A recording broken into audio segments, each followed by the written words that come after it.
దిల్సుఖ్ నగర్ లో ఉద్రిక్తత మరోసారి రోడ్డుపైకి వచ్చిన నిరుద్యోగులపై పోలీసుల దాడి డప్పు చప్పుళ్లతో నిరసన తెలుపుతున్న నిరుద్యోగులు పోలీసు ఉద్యోగాల భర్తీపై ప్రభుత్వానికి వ్యతిరేకంగా నిరసనలు 5,000 పోస్టులు కాదు 20,000 కానిస్టేబుల్ ఉద్యోగాలు భర్తీ చేయాలని డిమాండ్ ప్రభుత్వానికి వ్యతిరేకంగా నినాదాలతో డిమాండ్లు నెరవేర్చకపోతే రాష్ట్ర వ్యాప్త ఆందోళన చేస్తామని హెచ్చరిక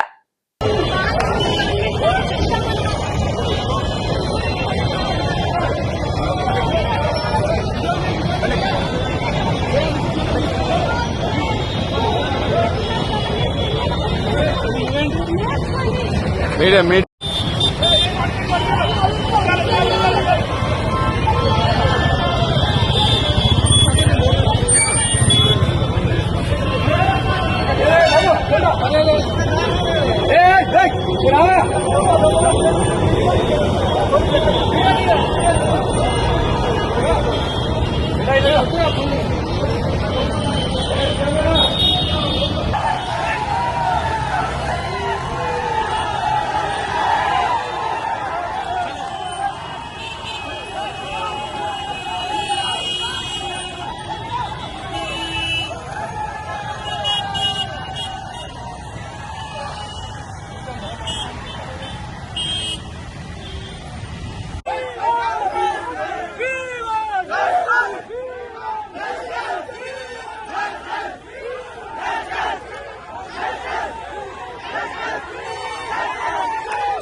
మరిన్ని అప్డేట్స్ కోసం మా ఛానల్ని సబ్స్క్రైబ్ చేయండి.